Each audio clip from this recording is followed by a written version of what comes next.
Thank you, Logan. Sorry, the music doesn't always come through well on Zoom. The technologies are being evolved. Our point of view is that humanity is on the cusp of all of its possibilities being realized. And we are in the process of transforming and becoming what we have the potential to be. And that there's a lot of steps that need to be taken in order for that to occur. Shifts in consciousness, shifts in understanding, shifts in life process, overall for humanity in very practical, functional, worldly ways, as well as in heartfelt and spiritual ways. The combination of that, all the dimensions of that transformational process are going to lead us into our future, and we must address the challenges that we must address along the way. So we have a presentation for you today, and we hope that it's useful and informative. It is our ongoing monthly presentation. We're going to communicate about some things that have been going on in the WSS process. We're going to communicate about some things that are going on in the world, and we're going to communicate about what we feel could happen, what could be brought into manifestation in our world via the WSS and what we're terming the social movement engine in the near future that we're hoping to manifest and to create for the benefit of all of humanity. Next slide. We have made this request already, so thank you. Next slide.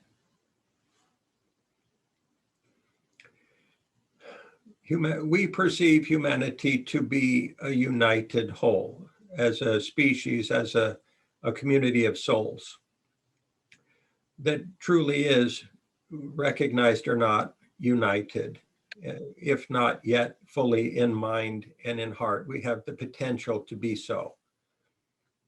We feel that all of humanity has that capability and that heartfelt intention in the core of their being.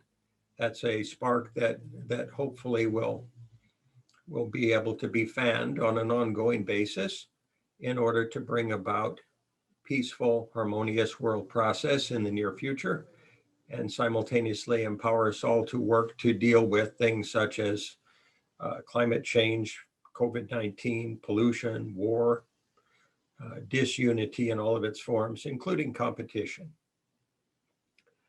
Next slide. So we're hoping to have, if you would be open to it, a centering meditation today, non-denominational, in order to align us and to help us focus as we move through the other slides, if that would be something you folks would be accepting of. No requirement of participation. If you would, take a slow, deep breath. A breath direct from spirit, however you envision spirit, into your heart. And feel that alignment with your soul and your heart intentions in these lifetimes that we're living together. Feel that light and the resonance with your soul. Feel the co-creative potential of all of humanity in this moment. The capacity we have working together to solve our problems, to find ourselves as individuals and collectives, and to heal our collective and individual wounds.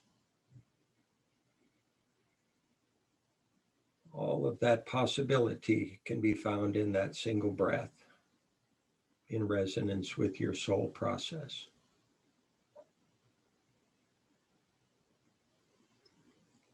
If we open our hearts to possibility, if we open our hearts to each other, if we open our hearts in unconditional love,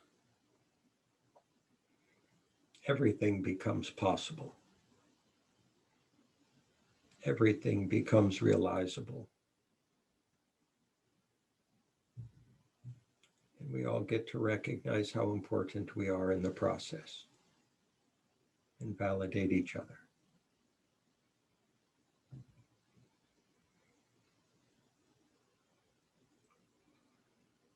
If you take one more slow, deep breath of love and light and breathe it out to a world that is so much in need of that love and light from each of us.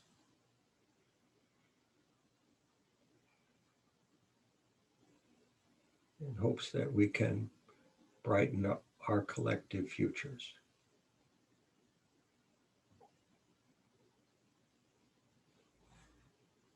Thank you, folks.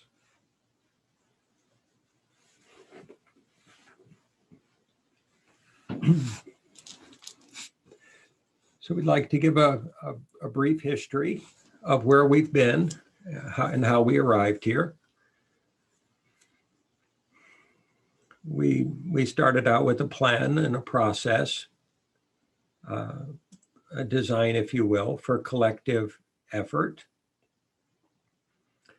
a way to empower all people working together to improve our world in a very organized, constructive, realistic, and practical, as well as kind, loving, and caring way. We feel that the necessity in our world of balancing our most heartfelt and even spiritual intentions with our most practical, realistic understandings of the challenges we face is necessary in order to truly find the courage within ourselves to face those challenges together and to transcend them and to find the solutions and possibilities that we can to support each other, offer to each other, and to heal each other through intention, through a determined collective action. And we feel that determined collective action is of the utmost importance these days. The world is conflicted, it is polarized, it is ego-identified, it is fearful in many ways. There are many people who feel victimized in our world. They feel that it's necessary to control things, to punish those that they don't agree with, or to force change. We don't feel that those approaches will arrive at collective, peaceful, harmonious action and results. And we understand that attaining a new form of collective, conscious collaboration is our best path forward. If we can't collaborate, and if we can't do so consciously and peacefully, then we won't be able to apply each of our individual efforts and energies and capacities and expertise and those of the collective in a unified, orchestrated way that will actually bring with it the requisite capacity to solve our problems. So a shift in consciousness necessary, a shift in collaborative capacity necessary, a shift out of prior modes of tribalism or fear-driven decision-making or competition or greed, or simply blindly feeding on our world, all necessary. And they all must occur almost simultaneously. Not instantly, perhaps, that said simultaneously. Letting go of competition, greed, conflicted tendencies such as war, terrorism, violence, simultaneous to learning how to consciously collaborate and work together constructively. If we don't ground ourselves and ground our intentions and ground our understandings in every practical, real world dimension of life, then we won't find it within ourselves to transform our world comprehensively. If we float above those practical realities even in loving kindness, even in very positive intentions and heartfelt or spiritual vantage points, we won't get necessary real world traction. And thus the challenges that we face in the present moment will likely continue. This requires decisive action. It requires understanding, knowledge, expertise. It requires aligned, united, heartfelt intention. And we hope to manifest that through this organizational process we're calling World System Solutions, or the WSS, and also through the mechanism that we're designing for collaboration to support global collaboration called the Social Movement Engine. We have just, we've been for the last 22 weeks, we've had about 40 people that we have had broken up into a team of teams, various team types: business team, therapeutic team, spiritual team, organizational consulting team. We have been offering those folks education on how to dissolve ego identity, competitive tendencies, judgmentalness, fear-driven or driving dynamics, in order to facilitate, to create a shared safe space for collective teamwork to occur, where everyone would be seen as equal and validated and supported in their contribution. And we're now reaping the positive benefits of those efforts. We have had significant shifts in consciousness amongst the participants, collaborative team capacity, and awareness of how to align optimally within the teams in new ways, as well as generating various techniques, methods, new understandings in general of collaborative team efforting that can now be taught to others. And that's vitally important to accomplish. Right now, humanity literally just doesn't know how to work well together. That's not our strong suit as a species. So if we become adept at that, if we train that, if we model that, if we teach that, if we support that, and if we create a literal environment in which people are empowered to work together, that supports them consistently, then we optimize the potential for positive results from collaborative action and interaction. And it's our intention to achieve that. The strategy that we have been applying, a combination of education, transformational communications, and facilitation, as well as organizing into like-minded and like-intending groups, people who are aligned with healing, for example, or healing of humanity or individuals, people who are aligned with spiritual attainment, people who are aligned with transforming business environments into more conscious environments where people are seen as human beings and are cared about and are respected, and where open communication is not something that's merely spoken of, it's something that is modeled, requested, and supported continually. Those fundamental real-world expressions of transformation of prior human culture and tendencies and dynamics into real-world manifest results are absolutely necessary. We are doing our best to map that territory, to create a defined, communicable, educable path for anybody, anywhere, to move from wherever they're at, organizationally, culturally, personally, emotionally, mentally, spiritually, to a life process that is sustainable and functional and workable, that won't continue to generate global warming, that won't pollute our world, that won't damage our natural world, and will not generate conflicted dynamics socially, culturally, or interpersonally, or internationally. That documentation of those understandings that are being prepared through all of our efforts and will be for the long-term future made free to the world is our intention and our strategy and our plan. We feel that that must occur. There can be nobody left out in that process, nobody deemed unworthy or of receiving, and nobody held back from receiving that due to financial encumbrance or situational encumbrances in their life processes.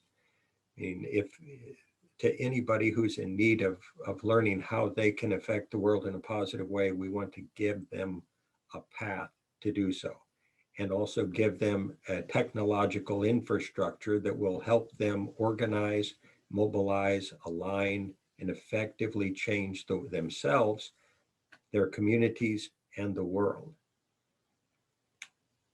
And we feel that that has not been previously offered on a global scale by any prior system, mechanism, or process. Even the United Nations is, as wonderful as they are in many ways, they're fragmented, not aligned, politically conflicted, and do not have a recipe for optimized conscious collaboration that will bring effective near-term results to global situations that we are currently facing and that are likely to unfold quite rapidly in our future. The potentials for cyber warfare, all on their own. If they were to bring down the internet, our world would probably basically stop. So I'm being very candid and direct in these expressions. All of this is transcendable. All of this can be addressed. All of this can be resolved. We have the power. We have the understanding. We have technology where it's useful.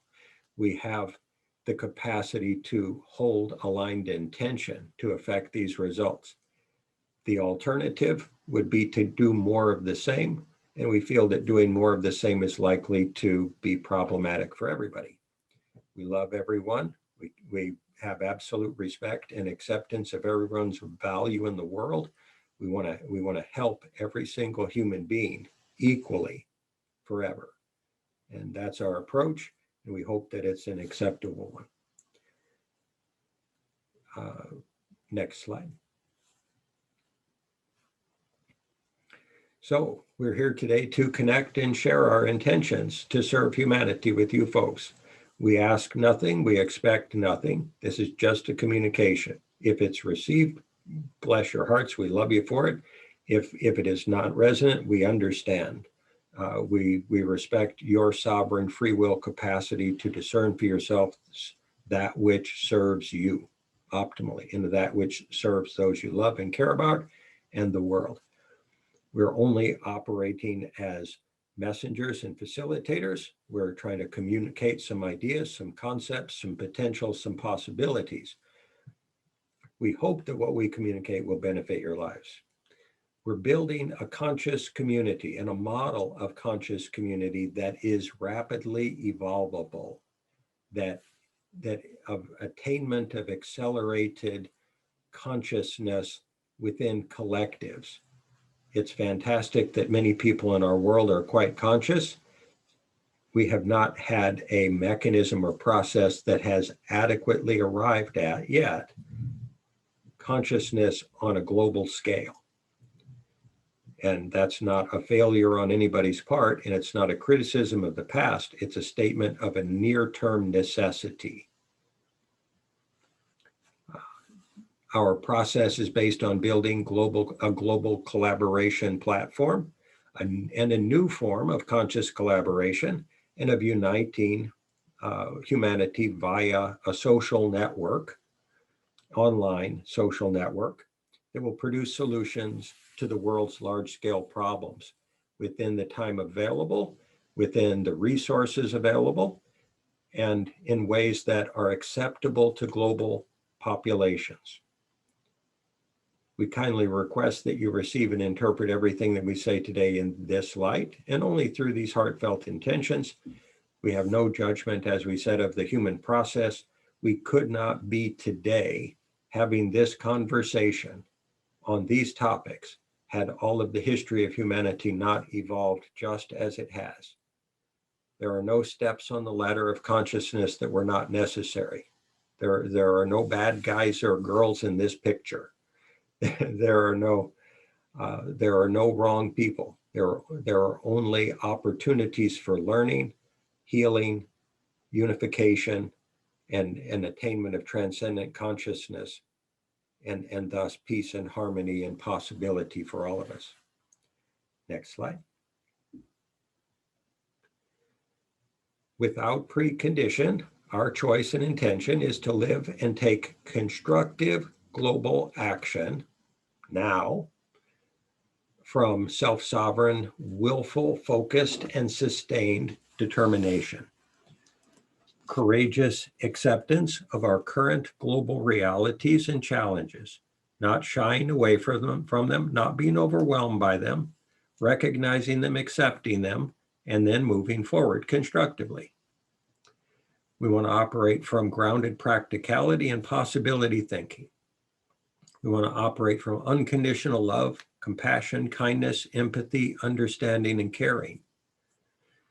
We advocate operating from joy, faith, grace, gratitude, peace, and forgiveness all the time, forever, and throughout all different evolutions of this WSS process and the humanity moving forward. And operating from egoless higher consciousness and wisdom and discernment and intention. This is our collective definition in a brief slide of forward progress for humanity. And we feel that it's absolutely achievable. We feel that it is technologically, socially, educationally doable and is worth achieving.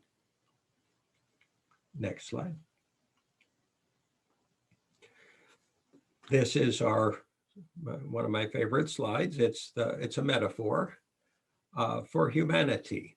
The caterpillar that goes into a cocoon, and in that cocoon, literally what are called imaginal cells begin changing what was a caterpillar comprehensively at a cellular level into a butterfly. Initially, those imaginal cells are fought against by the antibodies of the caterpillar, trying to destroy the change that must occur. And then the imaginal cells overwhelm the whole process and bring the butterfly into existence. There is always resistance, even to the most positive, loving, kind, caring, wise change. That is the human systemic process. Human systems fear change. There are levels of our systems that are so primal that they look upon any fundamental change as a seeming potential for death or abandonment or harm or pain of some sort. That's transformational resistance. Our system within the WSS and the social movement engine are designed to gracefully transmute transformational resistance and to bring about aligned consciousness so that we can work together collectively and constructively.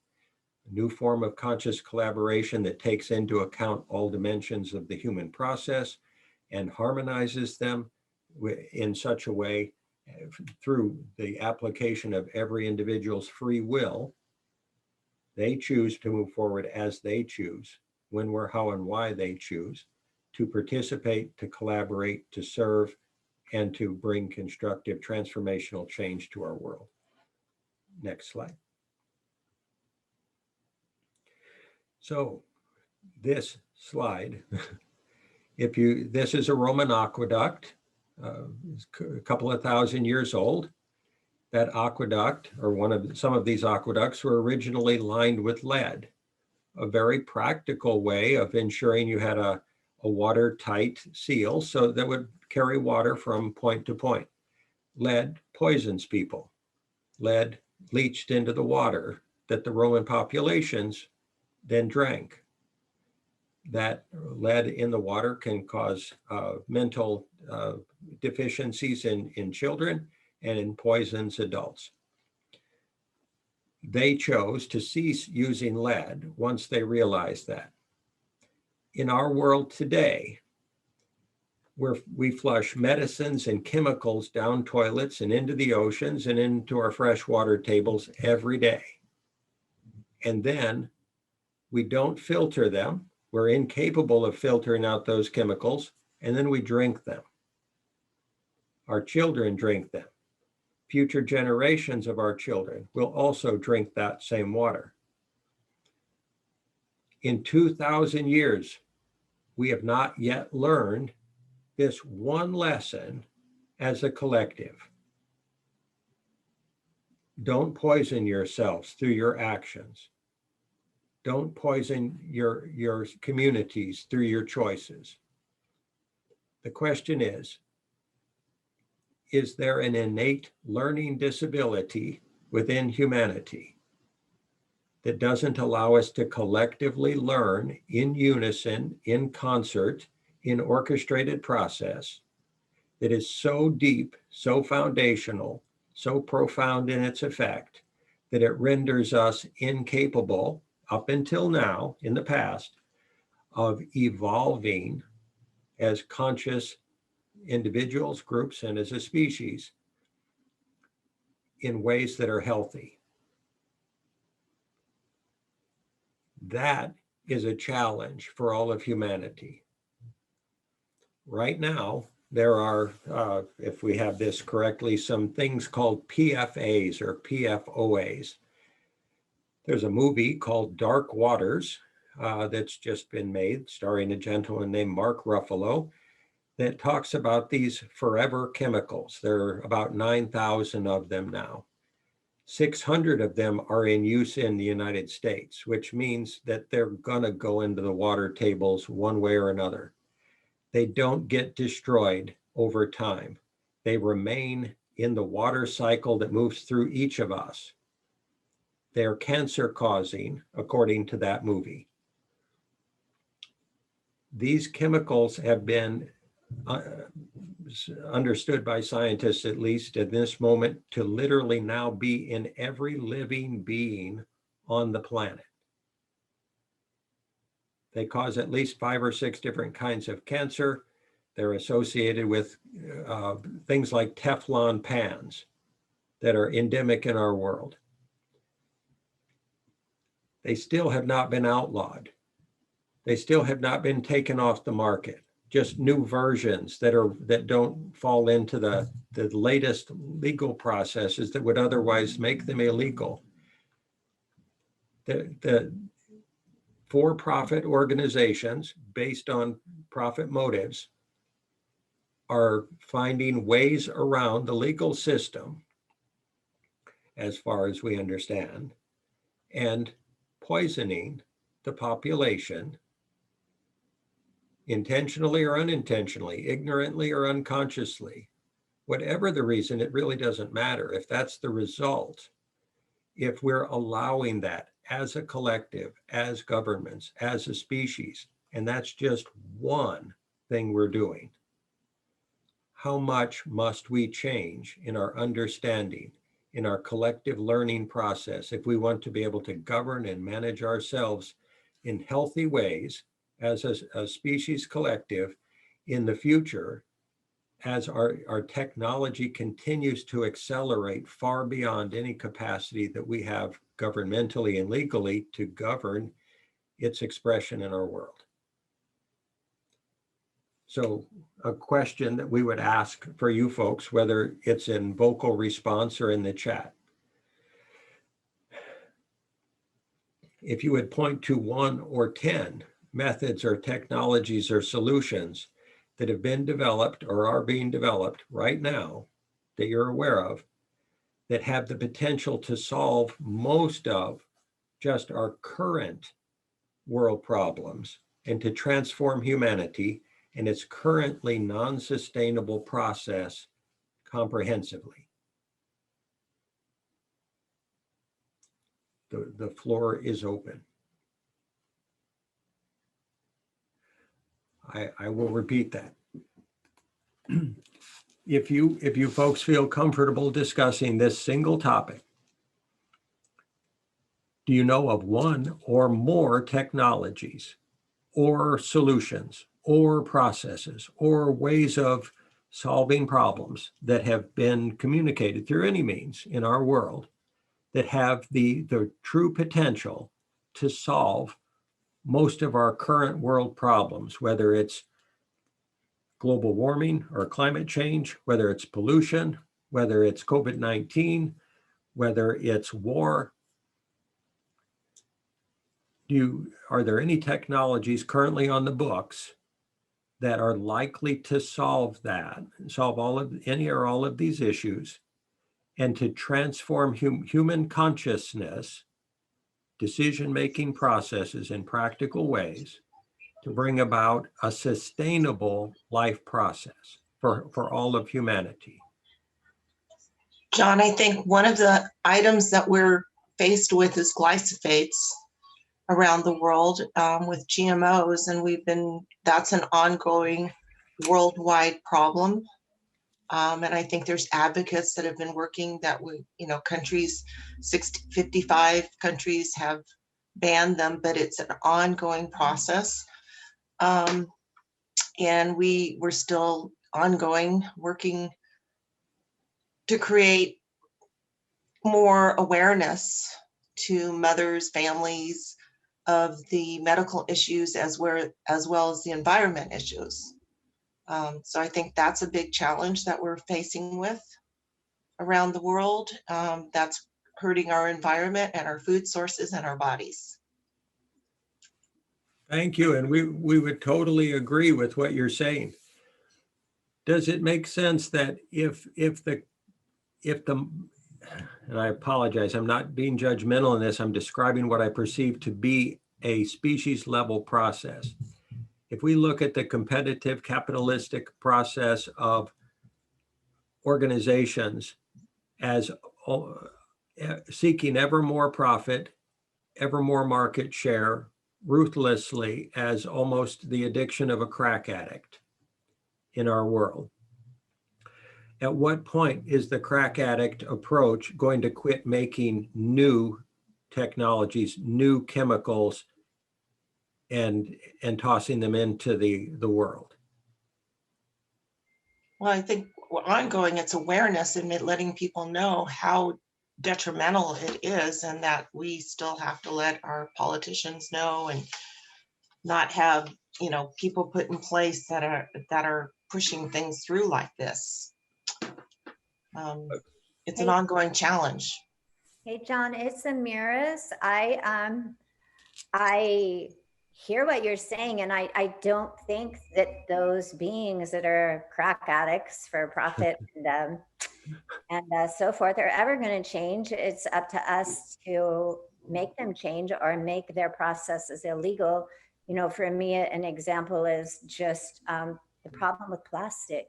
Here we are running around trying to educate everybody to recycle and get people to try not to use plastic. And it's like, well, why don't we just ban the production of plastic?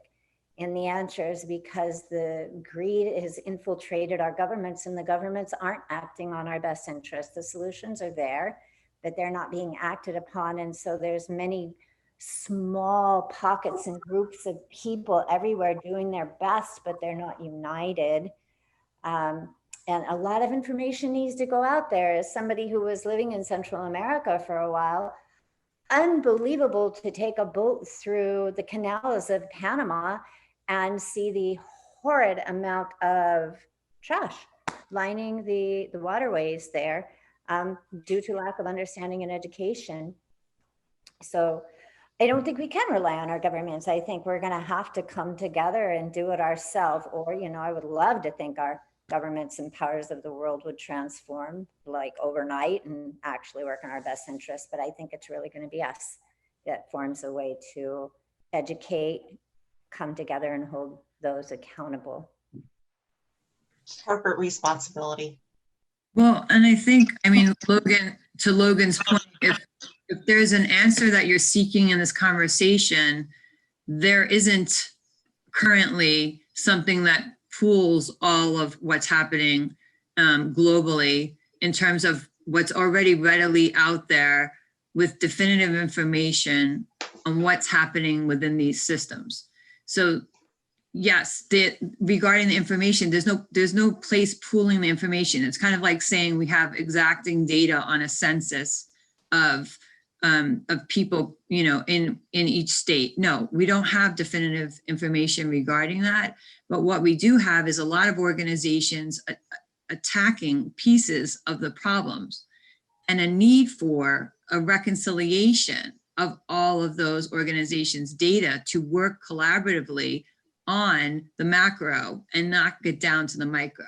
So if the micro is glyphosate or the micro is one of the other chemicals, you know, I was working for a for-profit company in the seafood industry, and what I assessed was in our, you know, in our food system, there are a lot of hidden problems that are easy even for governing agencies to hide it from them. And corporate capitalism will do that in a negative regard, not all companies. So when I was researching that, I found an AI solution that already started for raising cattle in Australia. And this particular cattle rancher owned 1% of the entire landmass of Australia.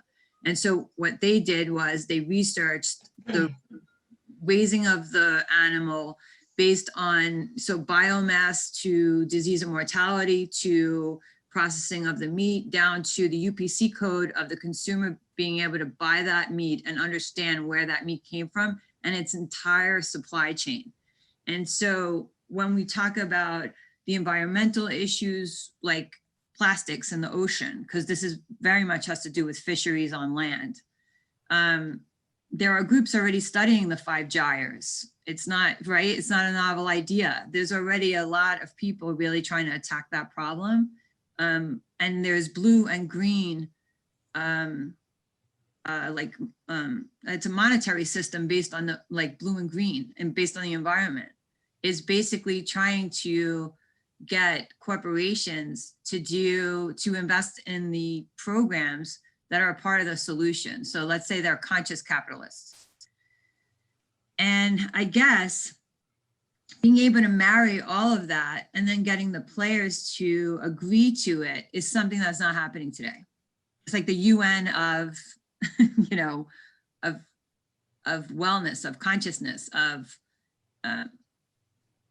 so I agree with you that has to happen. There's no one doing that. I believe it's possible, but I guess where is that coming from in terms of pooling the knowledge? And that's where I think AI is the only thing that I can think about that can pool that kind of complex data in order to change people's minds about what's happening. It's in each water system, we know of the variables that are happening in that system by state. If you research enough of it, you can spend 4 hours just on one county of New York City. With how many millions of a part of chemicals are in that tap system. So if we took data that was a cross-reference to the CDC or other medical references, we would understand that there was X amount of cancer on the rise in that area, and we would have a whole data pool that they can't lie about, because it's basically a map of the US or the globe in what happened, like a stock matrix, the rise and fall of the marketability of the stock, right? It's ebbs and it flows. And this is what I think the data would have to speak to. If you don't mind for me to share, before I go, I would just want to say, like, English is one of my 3rd language, so I'm going to try to do my best to express what I feel like expressing. I think the problem in the world is the seriousness. Even right now, all of us are so serious, as if we need to find a solution in this moment, on a collective way, on a global way. Otherwise, something's going to happen, this going to happen, that going to happen. I really feel like we've been here for a couple of millions of years, and at this moment, you know, the biggest question that we need to ask ourselves is that what do we really want? If the answer is that we want to have a sustainable, conscious living, then we have to accept the fact that it has to start from a very small perspective, like from a very small angle, like what can I do? Or what can we do in collective, like say right now there are about 20 people, what we 20 people can do locally in our community, not as an information. I strongly believe information is good, but information never brings forth the change. for change, one has to really put in the effort. If we speak about the GMOs and non-GMOs and all those products, we have to understand that there are 8 billion people on this planet, and not everyone has the same opportunity to really, have the potential to even get an example. Like, for instance, if we really believe that that the food should be grown in the way it has to be grown, I mean, I honestly believe that even organic is the bare minimum that you do.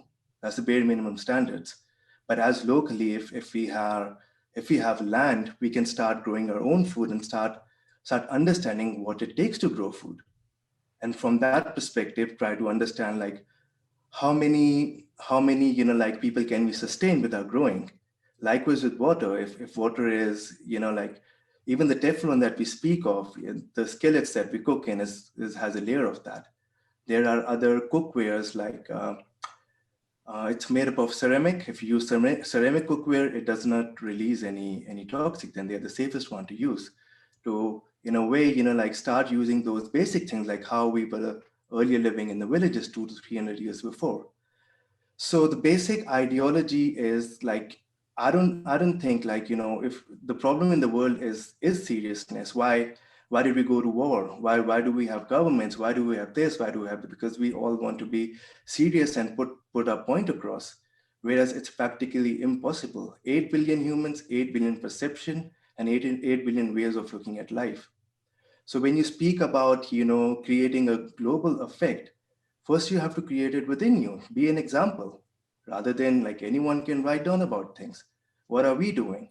And it should be more like an example in the sense that we don't even have to speak. It shows, the quality shows by itself. So this is something that I personally believe is like the way we live our life is the only example that others will seek and learn. I mean, it's easy to say, this is the problem. How do we bring forth it? This discussion will go maybe another 1,000 years. We won't be here, but the discussion will be here. But what is the practicality we're bringing? That's where I really believe, like, on a local level, even start at home. If we cannot have the possibility to make food for like, say, X number of amount, start growing your own food and vertical, way of growing food. I don't, there's so many technologies. And from that, share with others, like, this is what I have done. So I personally believe, first of all, we have to be really relaxed about what we do, because relaxation is who we are. And with this tension is what we're trying to be. And everyone is trying to be something. And unless we are relaxed, the solution won't come, in my opinion. Thank you. So, and just to respond to all of you, our intention is to provide an educational system for everyone on the planet on any topic that they might benefit from: how to organically farm, how to make wise choices in regard to nutrition, how to change their lives at the granular, on the ground level, the person in the street, the person in any country. So we agree with that as being an absolutely necessary component.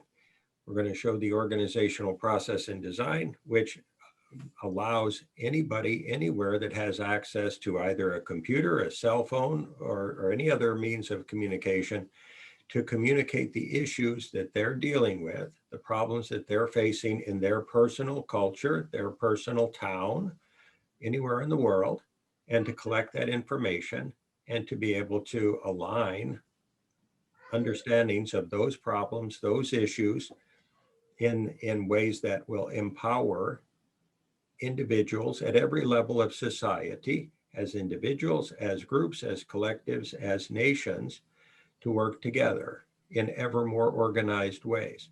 So we agree that everybody must make changes in their day-to-day lives. We're not suggesting that it's necessary for anybody to be concerned about anything. We are suggesting that it's important that they be motivated, and by whatever means of motivation they personally are oriented towards. And that there have been innumerable examples in our world of, in essence, the most healthy, wonderful ways to live life. We've had excellent spiritual leaders, Christ, Buddha, Gandhi, Nelson Mandela, etc. those sporadic individual examples have modeled for us excellent ways to move forward as a species. That has not been a delivery mechanism that has transformed the species consciousness. There must be some delivery mechanism for transformation on a global scale.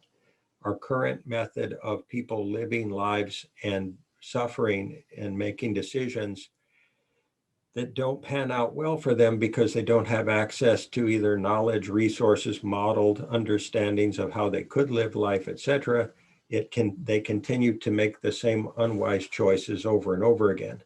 If they don't have access to support, if they don't have access to resources, if they don't have access to educational information, if they don't have access to a presented model of how they can shift and change their consciousness as individuals and collectives, then they don't have a way to work together. And if they try to do it as individuals, it's a bit like a raindrops on a roof. If we have every not-for-profit organization working independently of each other, and every for-profit organization working independently of each other, and every individual working independently, the roof is going to stay there. The raindrops will fall, they'll run away, and they're over. And we're still in the same trajectory developmentally as a species that we've been on for thousands of years. If you took all of those raindrops all at once and threw them at the house, it would be flattened if they all arrived at the same instant in orchestrated union. If we don't have alignment of efforts, we don't get impact. We don't get fundamental transformational results and change. And it's fabulous. It's excellent how many wonderful people there are in the world that are trying to make the world a better place. Their efforts are falling like raindrops on the roof. They're not able to have the necessary requisite impact or influence transformationally on the world. There isn't a mechanism to transform the consciousness of for-profit organizations that would help them make wise decisions about what they produce and how they affect our world. If for-profit organizations continue doing what they do, the person in the street is going to continue buying the products that are available to them, that they have the money to pay for, and it's unlikely that they'll be able to make wise decisions as to what is truly healthy if that information is not made available to them. We want to deliver information. We want to deliver options. We want to deliver solutions that work at every scale of humanity's life process. The person in the street, the town, the community, the city, the state, the nation, the world. We recognize that all must be fed simultaneously. All must be transformed in unison. If they're not, the disparate sporadic dynamics that tend to evolve naturally and organically in human beings will not be enough to counterbalance these very powerful, unwise, destructive forces that tend to influence our world. We're not saying for-profit organizations are bad. We're suggesting that they lack understanding of their effect in the world. If they understood enough, if they understood well enough, if the people who created these chemicals, the forever chemicals, if they absolutely understood when they were making these chemicals that they were likely going to literally be poisoning their own children, they wouldn't do it. If they recognized that they were going to have been poisoning the future generations, if they truly understood the true emotional cost or spiritual cost or pain and suffering cost, if they absolutely knew that, they would not be able to make such choices. If they're shut down emotionally, then they can't know it. If they don't have enough consciousness, they can't understand what the effects of their decisions. So we want to have a delivery system for consciousness to every entity of the world, to the Russians, to the United States, to the Europeans, to the Eastern countries, that is supportive of them arriving at understandings of how they can work together. for the common good, that they arrive at, that they determine to be the common good based upon all of this information drawn in from all of humanity. So they can say, well, we think this is the common good. And we can say, 1 billion of your people say that this is what they want. This is the common good. This is where they want to go as a species. This is where they want to go as a nation.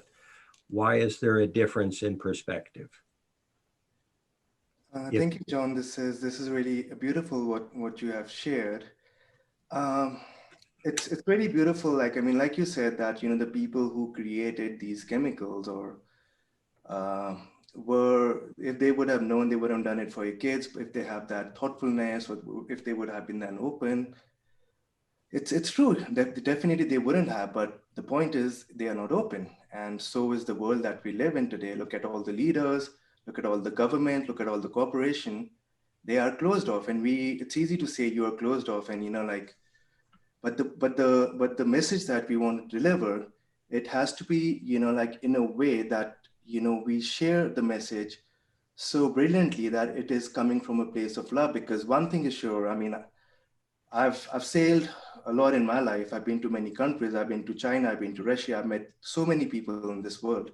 No matter you don't understand the language, but there's one thing that everybody wants, which is to be loved and accepted. That's the reason the whole world is suffering, because we have forgotten to even love and accept ourselves as who we are. So first of all, I feel like to really increase the consciousness, we have to really bring forward the aspect that this life is a celebration. This life is a joyous, you know, aspect of experiencing human as we are. So just saying, you know, like, we need to first bring out the joy, that why we are doing this, that we have to show it in our own embodiment, that, like, we are enjoying our life and this is what we want to share.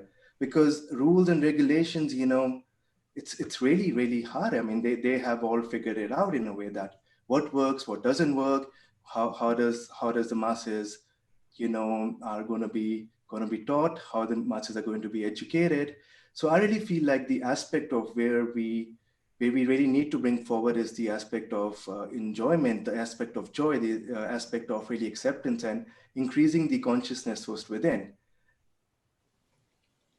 We agree with everything that you're saying. We're simply suggesting that simultaneous to that communication of how to be loving, kind, caring, conscious, spiritual, and find joy and enjoyment in life, and to meet each other in that loving, kind, caring way, that must be married with the actual process of how to change global culture and populations into sustainable lifestyles.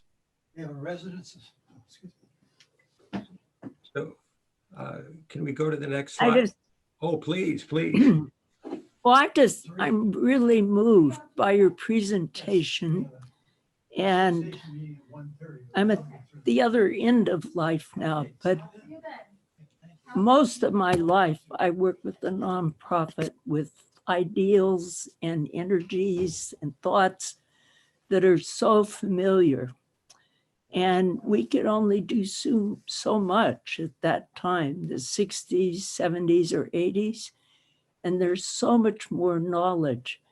And what I feel is there's so much depth in your presentation, and you know, you do have the global view and the depth of people, so they can become able to communicate in those ways. And I think it's very, very exciting. And I wish I could be on the front line.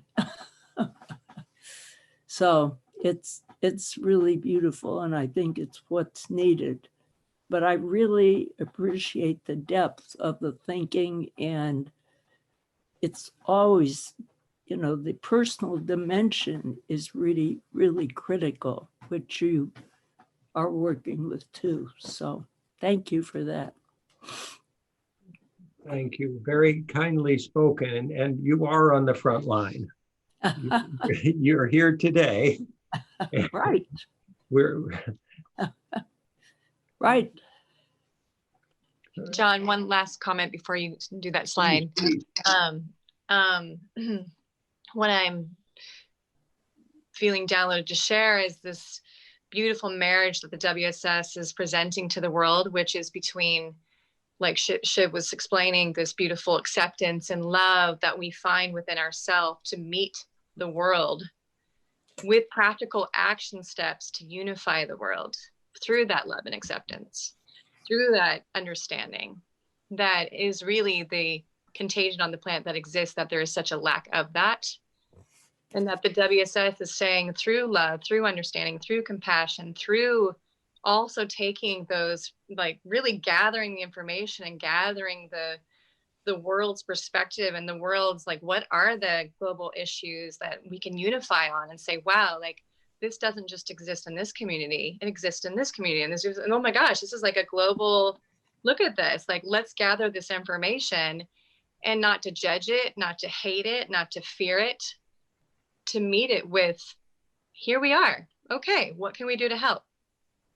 Well, how can I come from this place within myself that's centered within spirit and God and love and whatever that is for me, right? My connection to source, and bring that to the table, and then have a force like this where we can hear each other and feel seen in that way, and join together and say, you know, this is what's really going on.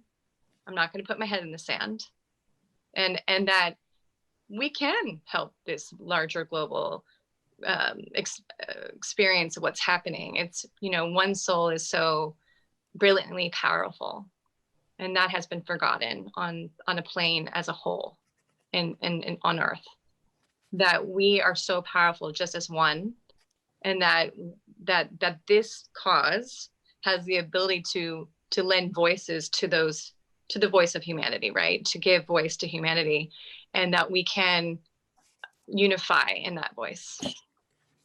Thank you. Thank you. Excellently spoken. We agree. And if we didn't mention this, we love all of humanity, every single human being in the world. We love you. We want to help. That's our single purpose. That's our only intention. Anything we can do in that regard, we want to do. Everything that we say, we hope that it is recognized, that we wish to present with love, to lead in all communications with love, with caring, and with your well-being, as you see your well-being at the forefront. Next slide. So we have things like climate change going on and other global issues that are just, we see as symptoms of unconscious primal feeding and survival instincts and drives. The drive to just to feed, the fear for survival, the wish for safety, the wish for control, the wish for power, for social status, tribal dynamics in general, leading to an inertia that has a momentum that is collected through the history of humanity into this moment, and is then meeting up with the pushback from the environment that says all that you have wanted to be in the past as a species and as tribes is destroying the planet, and the planet is pushing back. The ecosystem is pushing back and saying that it cannot tolerate our hungers and our feeding process in the way that we have in the past anymore. So if we learn from that process, if we understand that's not a problem, it's Mother Earth saying Mother Earth can do what Mother Earth can do for us. And then we must be self-accountable in some way as to how we proceed as individuals and collectives. So some solutions that are suggested are through the process of what we call the social movement engine, the dismantling of global competitive, tribal, and primal drive processes and all of their manifestations. So in essence, being able to interface with for-profit organizations, governments, cultures, and to communicate succinctly when, where, how, and why they can change, a process of change, how to operate and consciously collaborate for the well-being of their nations, their peoples, and the world as a whole, at every level, all the way to the person in the street. Global consciousness transformation, develop strategies and approaches that transform global consciousness. And cultural healing. There are nations that are at odds with each other. They have emotional wounds within the cultures that have not, abscesses that have not been lanced. They have unresolved pain and suffering and resentment that has lasted for generations. If we want to work together collaboratively, healing must occur. The transcendence of what might be termed narcissistic or egocentric dynamics that are unconscious and endemic in humanity. It's not wrong for a human being to want what they want. That said, much of what we want is unconscious, subconscious, or only serves the individual rather than serving the planet or serving the long-term well-being of the species on the planet or all of the other species on the planet. If people want to go to war, they will go to war. So helping people understand and evolving their process of wanting into a sustainable life process is something we feel will help. We have a mechanism and a support system we call the social movement engine that's capable of manifesting sustained collective will and intention and understanding and the courage required for humanity to choose to comprehensively change and transform itself and our world. We can't change the world if human beings are unwilling to change themselves. And if we don't have a requisite number of human beings that are willing to change, then they will act in ways that are antithetical to our species survival or to the well-being of the planet.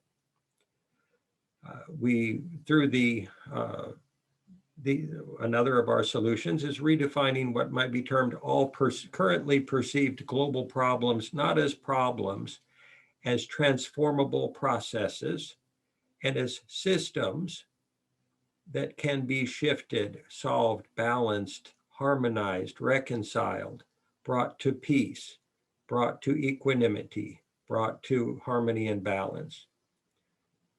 And the last item is that human beings benefit from what we would term, maybe not traditional leadership, they benefit from a mechanism of leadership that is informative, guiding, helps them focus their understandings, their energies, their processes of learning and decision-making in order to shift out of either fear or complacency or conflict or misunderstanding or confusion or polarization and into united, constructive, intelligent, effective, healthy, and health-producing action. In this process of global transformation, cultural wounding, the healing of cultural wounding is vital.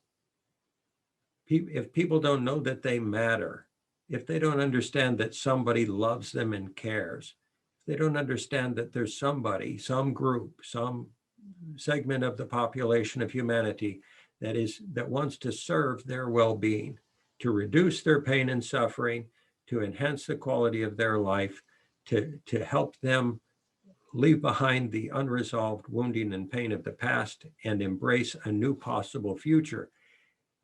How can they find faith if somebody doesn't tell them that, doesn't offer that, doesn't give them that, without requirement, without cost, without a necessity for them to do anything other than to receive a gift? We're hoping that approach will be well received by as many people as possible. Next slide.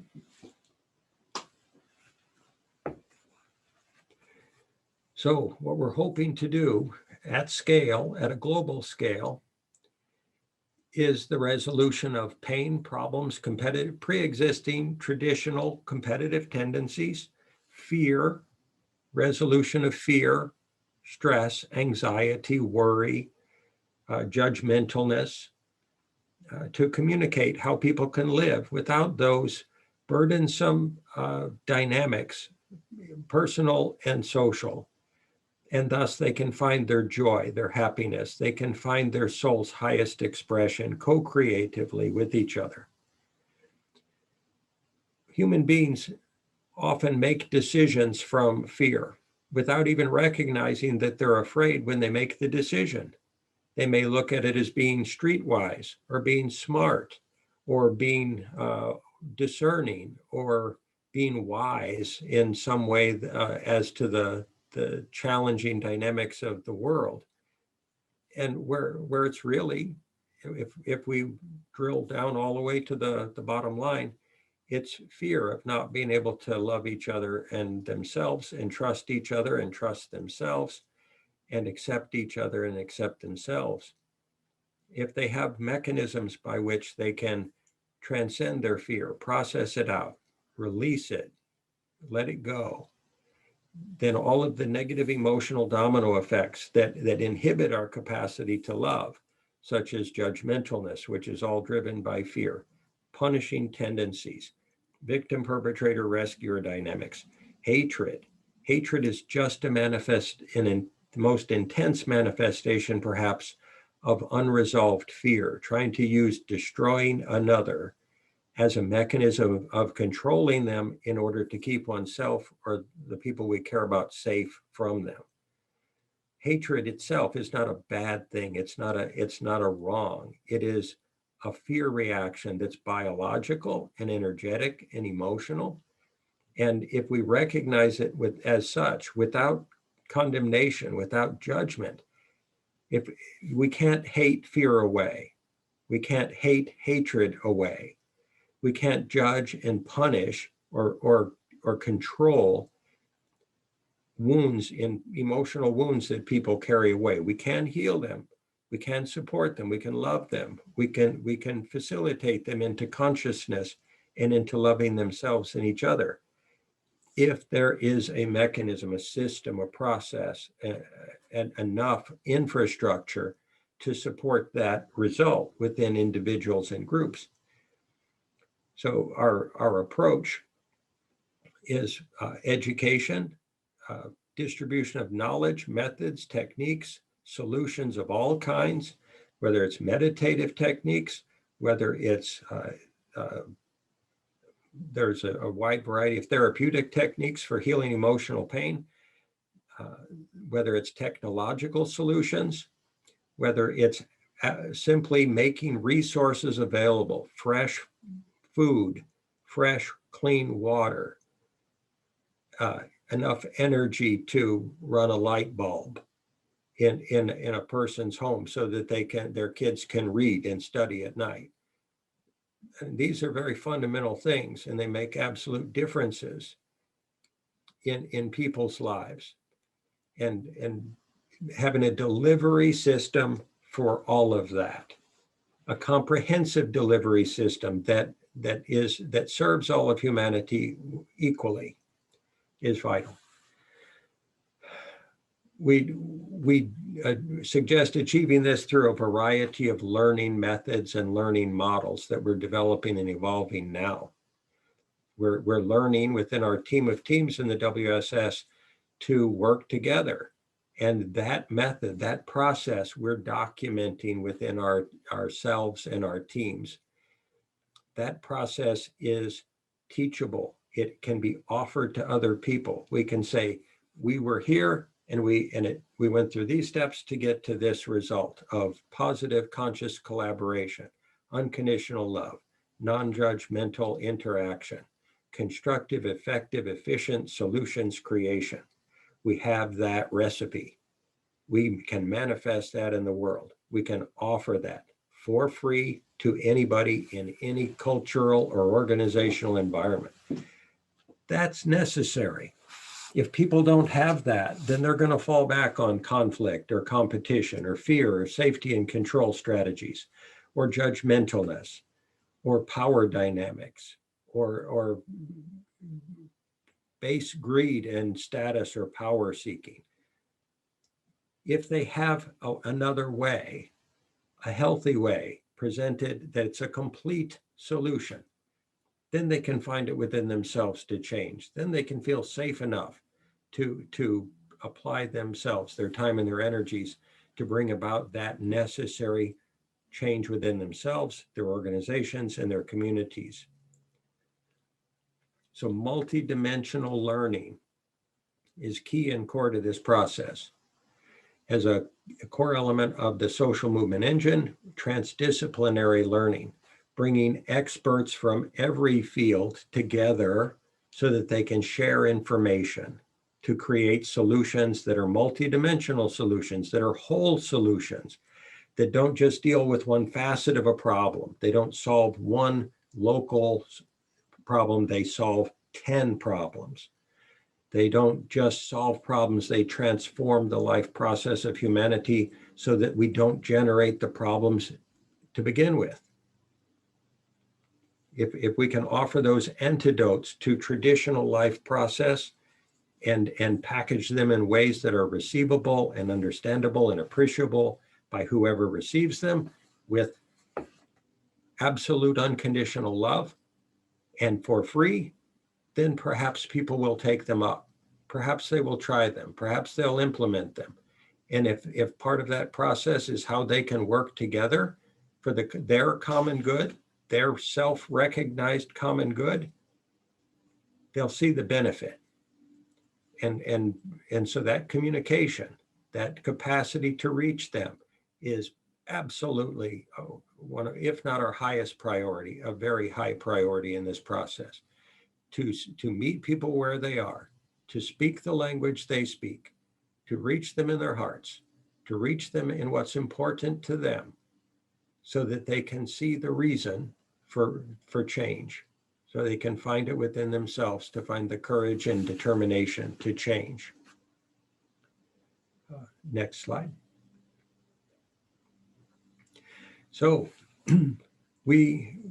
our intention originally was to develop generic solutions to global issues and problems. We decided strategically that it was going to be more beneficial to focus on one massive issue in the world and to solve all of the different dimensions of it that we could through the social movement engine. So if we solve for climate change, we're going to be required to solve for political systems, for-profit organizations, current economic systems, social systems and cultural systems, systems of governance, conscious collaborative evolutionary requirements for human beings to learn how to do and apply in their futures.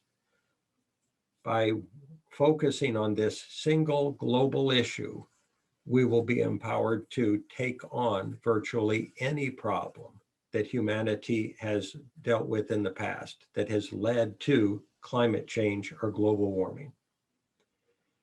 So we've chosen this intentionally because if we want to bring about resolution of climate change, we will be required to heal our cultures.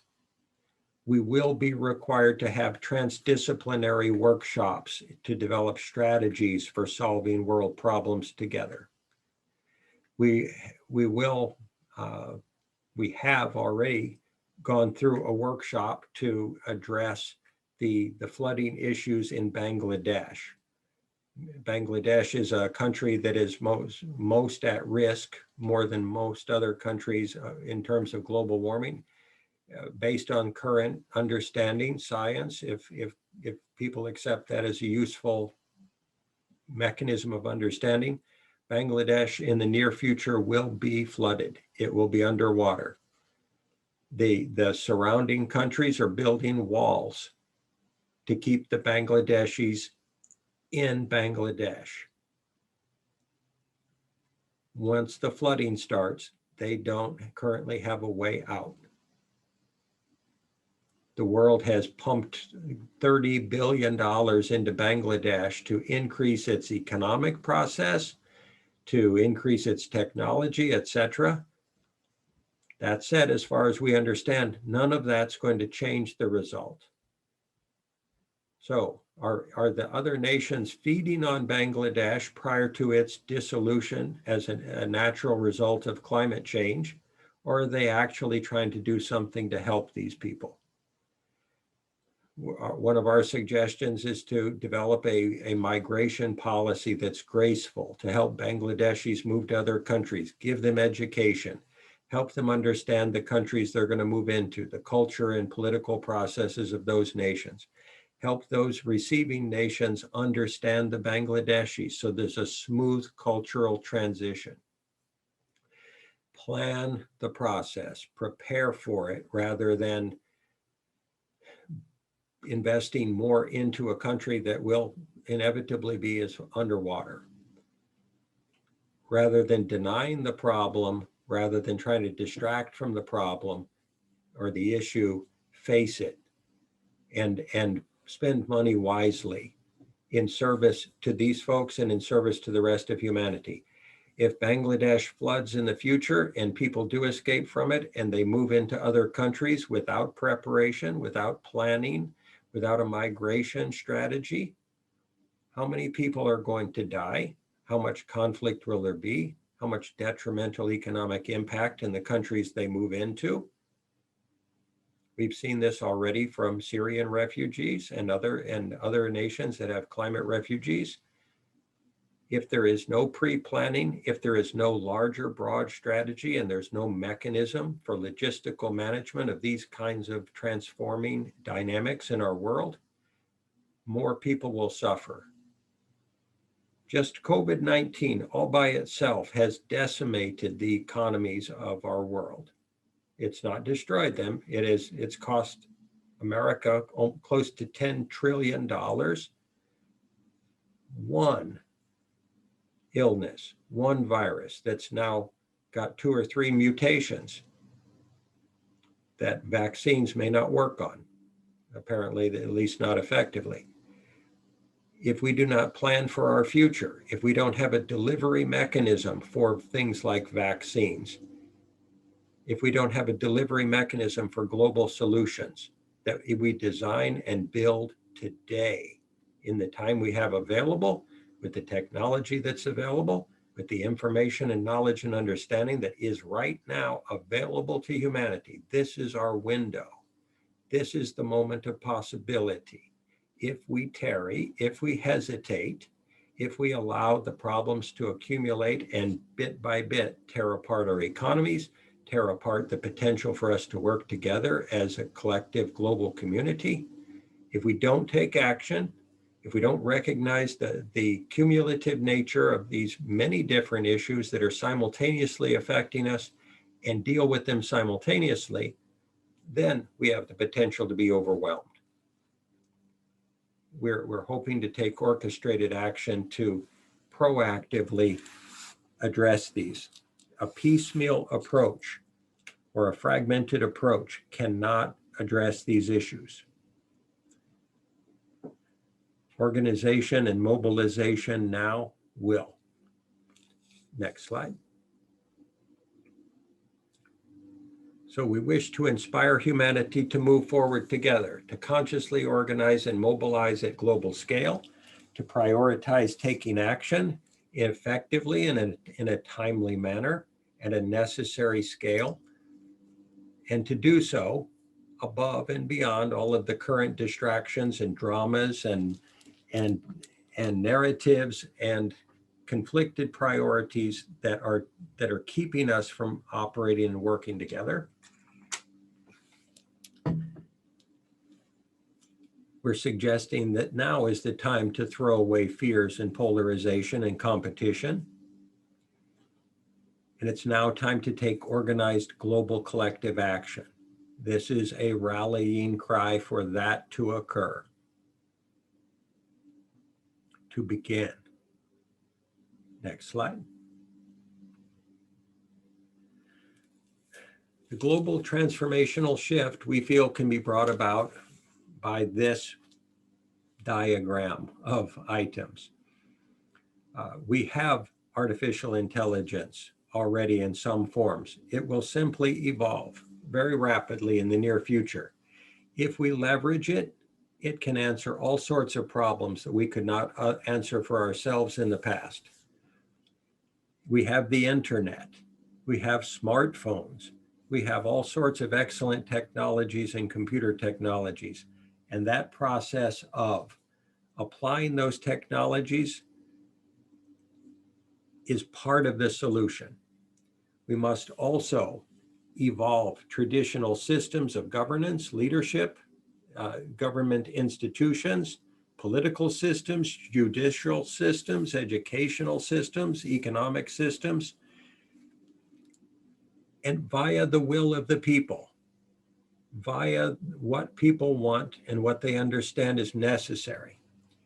And the third leg of this mechanism is what we call the social movement engine. It's the giant imaginal cell, the transformational mechanism for humanity, the mechanism of guidance, in education, information, and leadership that and infrastructure that's necessary to facilitate humanity to create a new system and process of life via transformation and evolution, and a system for governing that mechanism of evolution and transformation.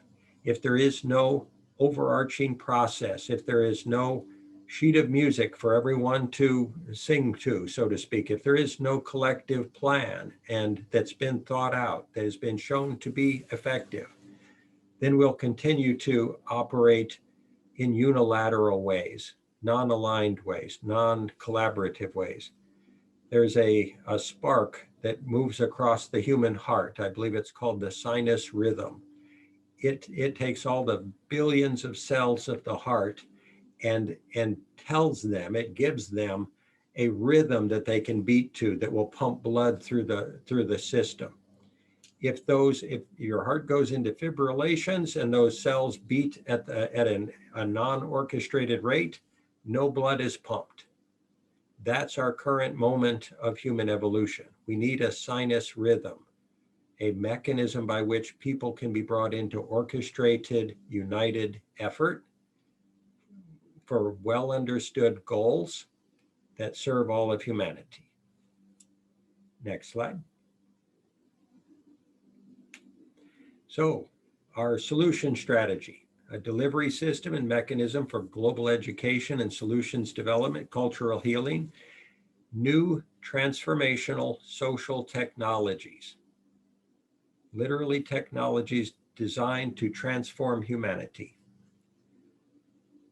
The WSS process fully integrates and grounds higher consciousness and new understandings at every level of practical day-to-day human process, while dissolving the walls of competition, wounding, built-up resentment, judgmentalness, and fear, and greed.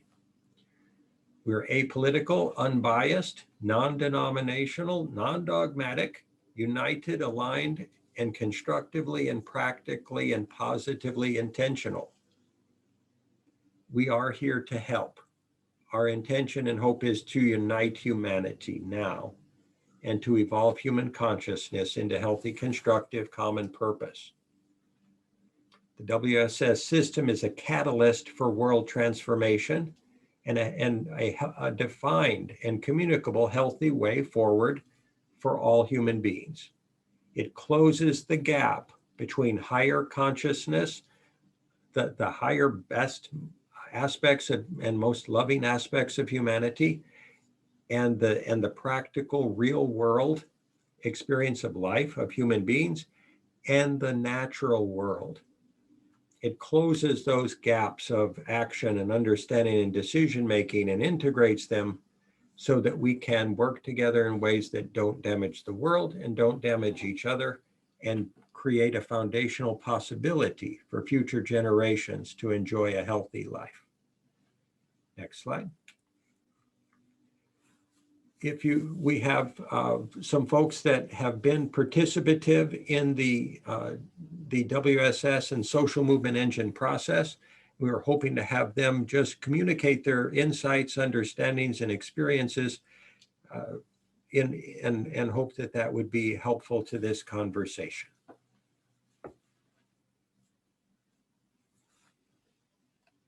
I believe Reagan.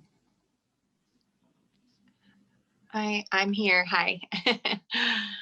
Hello. Wow, this has been the most beautiful, incredible, awesome, wonderful, intense, wonderful, challenging growth experience of my life, and evolutionary. I have been serving with the WSS since beginning of a while back, let's just put it that way, and serving on the spiritual facilitation team, as well as just attending the various meetings throughout the week and things that we've been up to, and also currently serving on the board.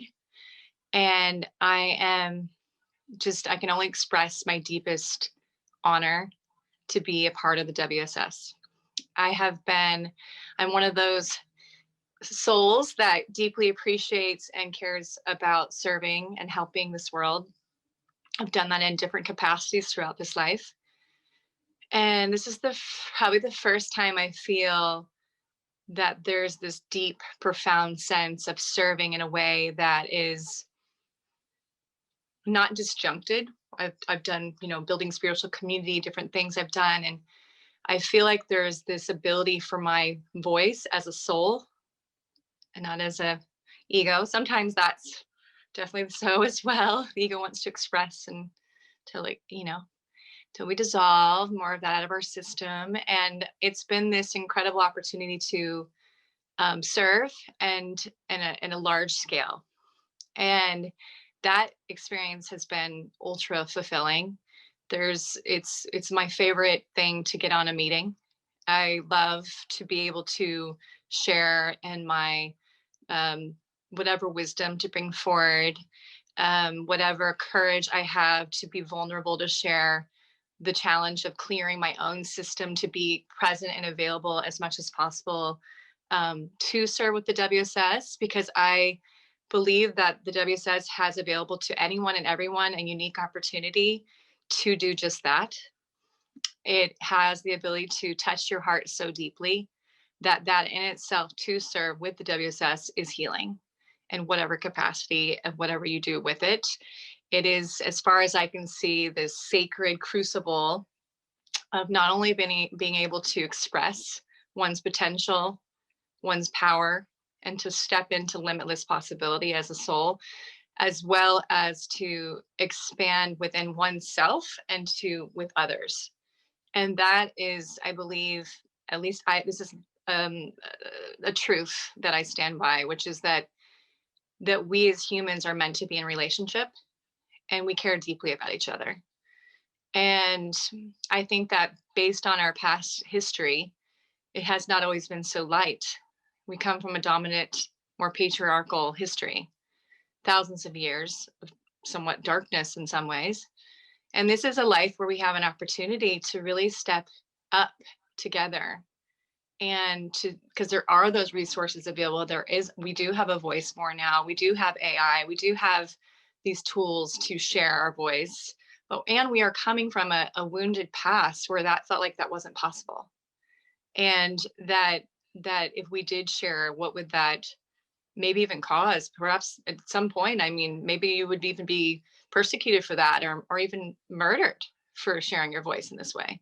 And maybe I'm speaking more on behalf of women right now, right? Just for example. So we do have a very unique opportunity right now to be a part of something like this, where it's going to be received, especially during COVID. There's a big opening right now, I feel. And people are going, what's going on here? What's been happening here? This is not what I thought it was. This is not the voice that they're saying to me is not matching up with their actions. Like, people are waking up just enough that I see that what we need right now is just more individuals, more souls we don't need 7 billion, because I believe the light's so powerful that we only need so many people, and there's that tipping point. And so, and then it just like the light spreads, right? And what is the light? The light is love, if you want to call it that. And so the love that I've felt that has grown inside myself has been extraordinary, and such a short time. And so I'm just super grateful to everyone that has been sharing in this experience together in the WSS, all the participants, everyone who's come in on board. It's kind of like the question I asked myself before I started, and then I continue to ask is, how can I be of value? How can I serve? How can I help? And I think that deep down, most humans wish to know, how can they help? And this cause, this organization, this beautiful voice, this way to be a voice for humanity, this as a grand whole through World System Solutions, offers that. It offers a large opportunity. And again, one soul is so powerful. And I think we've really forgotten that in humanity. We feel like, what can I do? I'm just one person. And we all have such beautiful, authentic power to share with this world. And when we unify, in more numbers together, it really, like I said, I don't think it takes a whole lot of people. It is a nice chunk of people, and then that spreads to the others. And that's what the WSS has potential to do, I think, quite rapidly, and is. So thank you so much for hearing me, everyone. Great. Thank you so much. Thank you.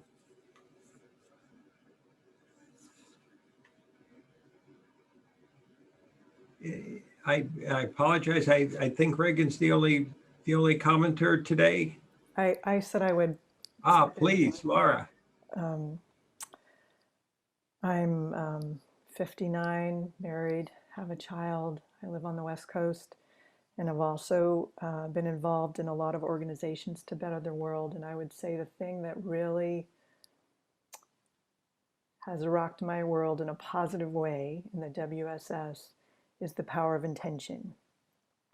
What you've witnessed here with the presentation is the WSS's heartfelt 100% commitment of intention to help the world. And in joining, I felt the power of that intention start to work in me. And especially the intention to clear fear in all its forms.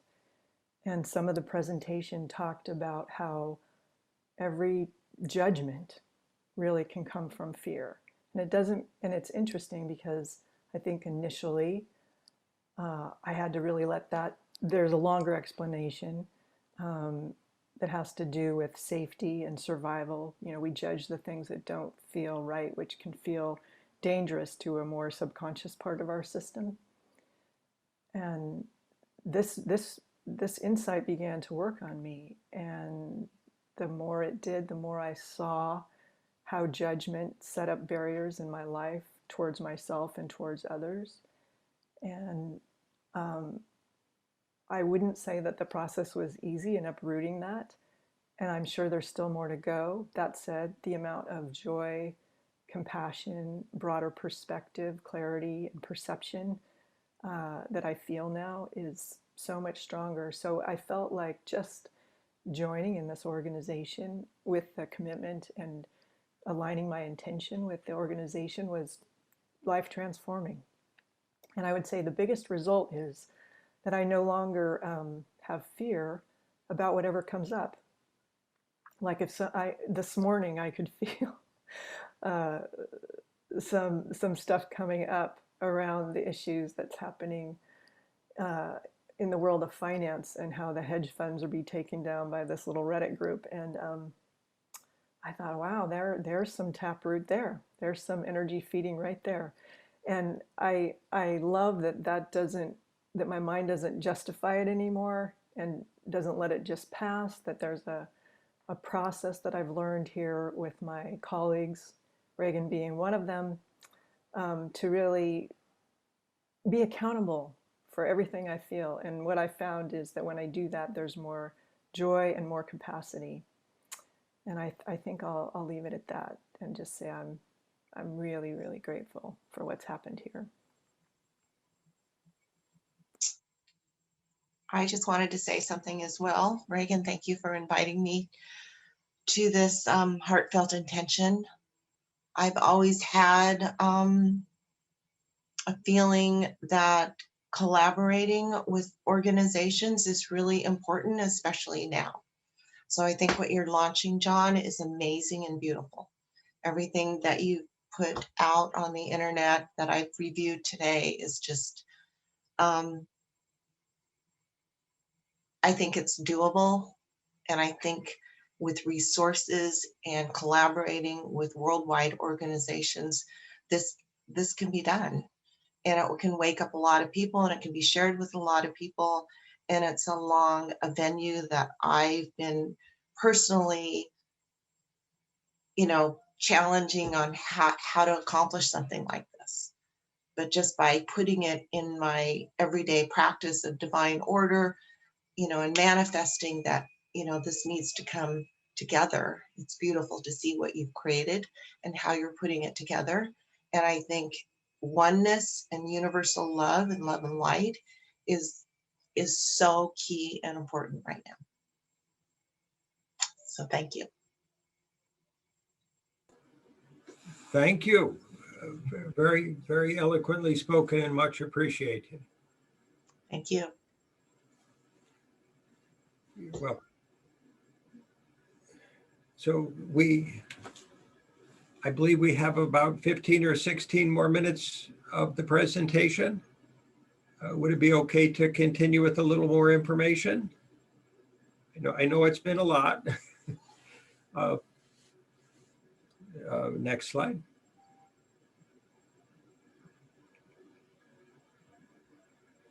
Okay. We're getting right down to the nitty-gritty, you might say here. We're saying that human beings as a species have been driven by certain motivations since we were thousands or millions of years ago, by pain, fear, and desire for safety and control. And through predatory feeding, we might call that the taproot survival energy of humanity, which has basically been rather sociopathic and narcissistic. It doesn't take in, it doesn't have, that drive doesn't have love or compassion or empathy. It just wants to feed. It's that deep, it's that deeply rooted, this drive that basically says the only species on the planet that really matters is us. And the only thing on the planet that really matters is us. We can clear cut all the forest, we can eat all the fish, we can destroy animals and insects. And all that really matters is that we get what we want, that we feed, have, get, acquire, and experience that which we're motivated to experience and to live by doing. This is what we perceive to be the foundation of human evolution. And this process of constantly at subconscious levels rotating or cycling through pain and fear and safety and control desires, simultaneous to feeding on our world and on each other. That's not who we are in our hearts. It's not who we are in our souls. And it is what drives many of our decisions or overtly influences our decisions at such profound levels that it literally keeps us from being as loving, caring, kind, and giving and supportive and healthy in all of our life choices as we otherwise would be. The experienced recordings that we make in our systems that are recorded not just in our brain and our cellular memory, etc. Those recordings of referenced memory are all dualistically recorded, attachment and aversion dynamics. I either do want this or I don't want that. It's either good or it's bad. It's right or it's wrong. It's safe or it's unsafe. I'm in control or I'm not in control. It's good or they're bad. I'm good or I'm bad. These polar opposite interpretive lenses create a recording within our systems that then gets referenced for decision making later on. And we hand these recordings down to our children and our children's children without recognizing we're doing that. This is the base, so to speak, that we build personality and ego identity and tribal process on. Tribes feed in this way. Nations feed in this way. The entire species of humanity feeds in this same way. It's mindless. It's unconscious. It is without emotion or love. It is without caring or concern for our environment. It is without caring and concern for each other.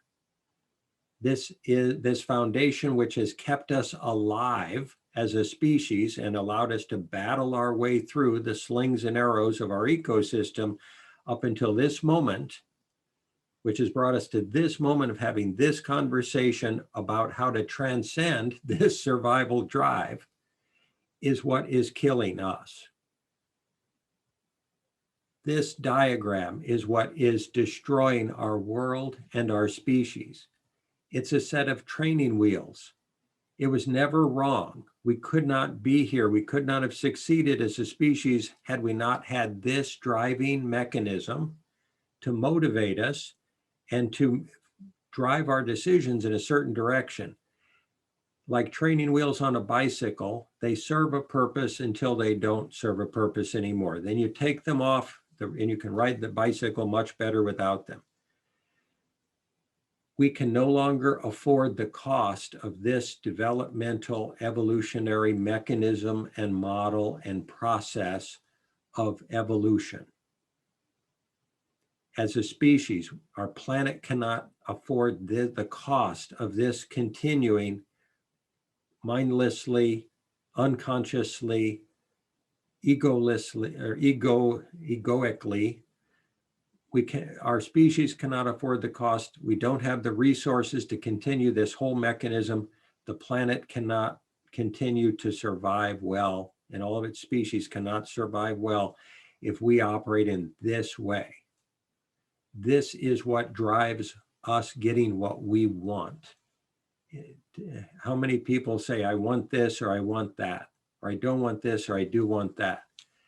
That process of wanting, blind wanting, and feeding our wants is literally destroying us.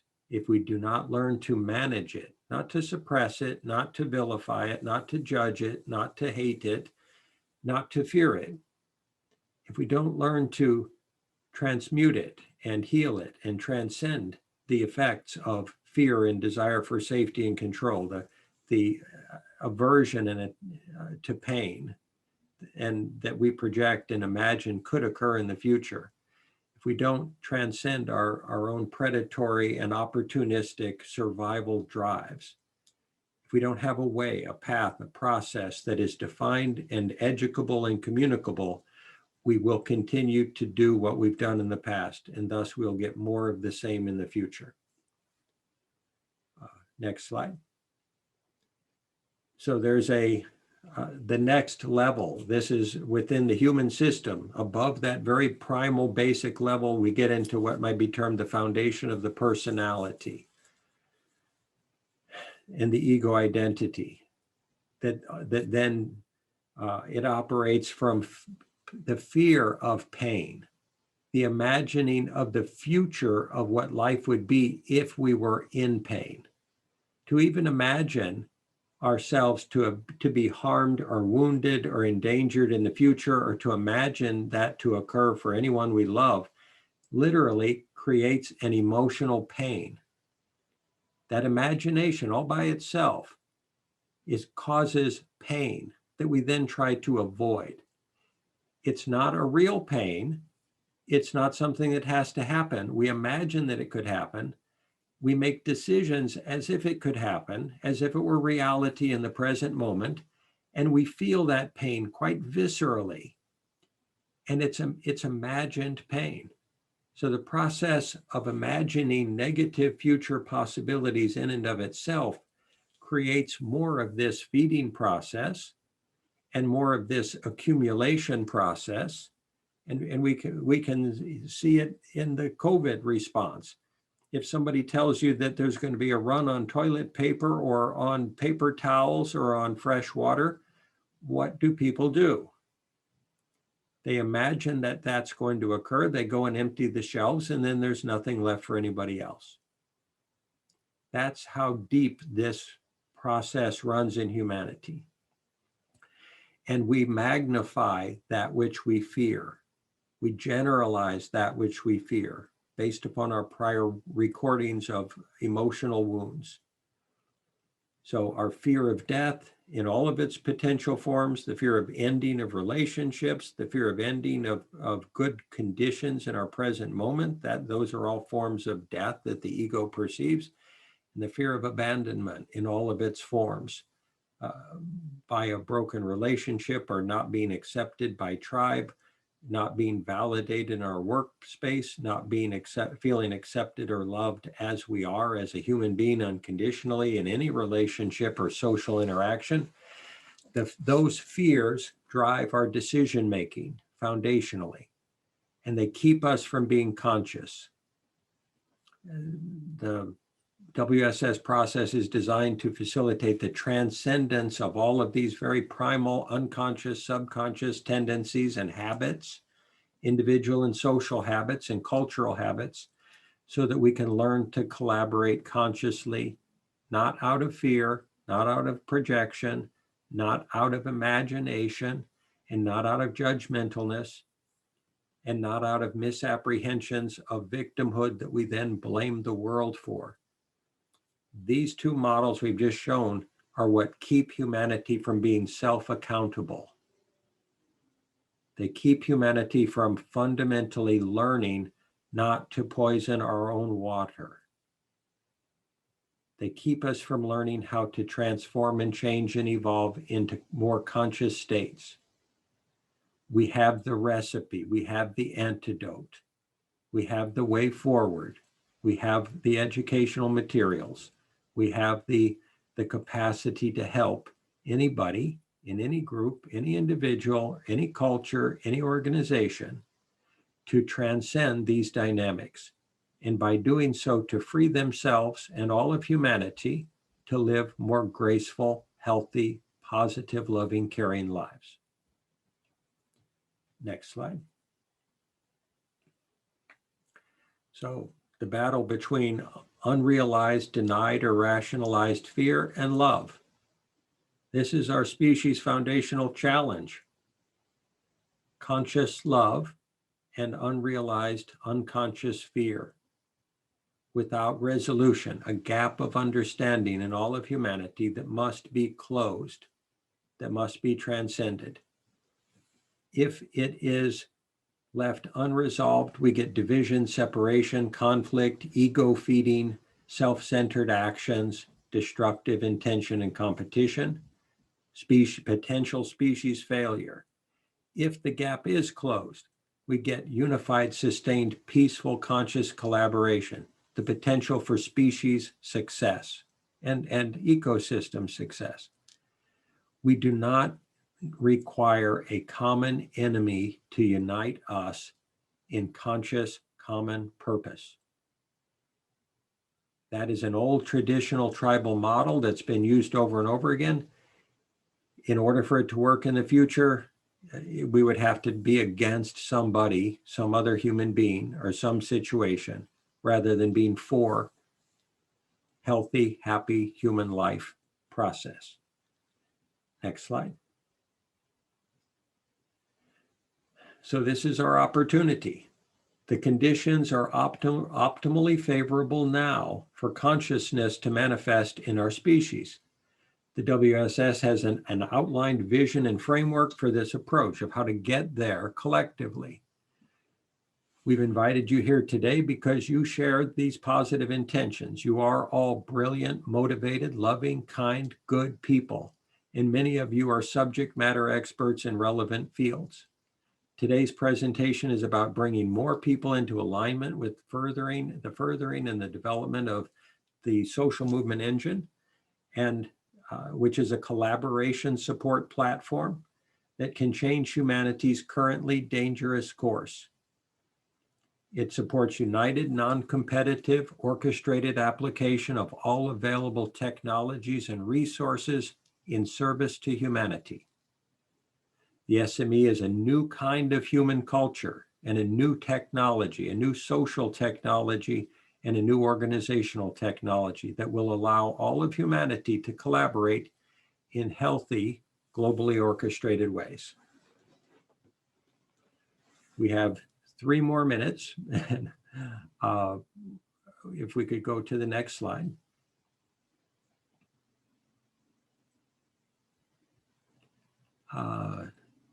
So these are the areas that we suggest can be addressed by the social movement engine.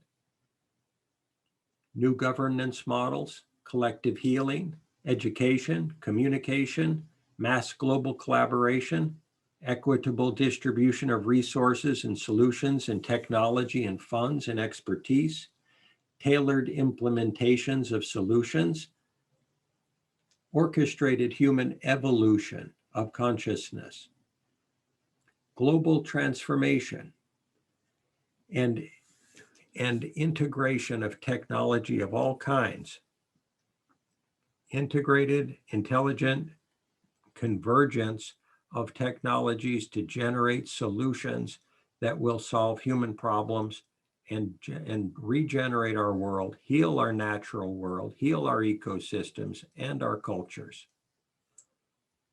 The last slide we want to communicate is the next one.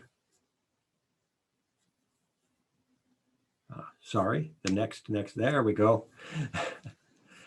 So this is the simple model of the social movement engine. We want you to have this on your recording so that you'll be able to refer to it should you wish to in future.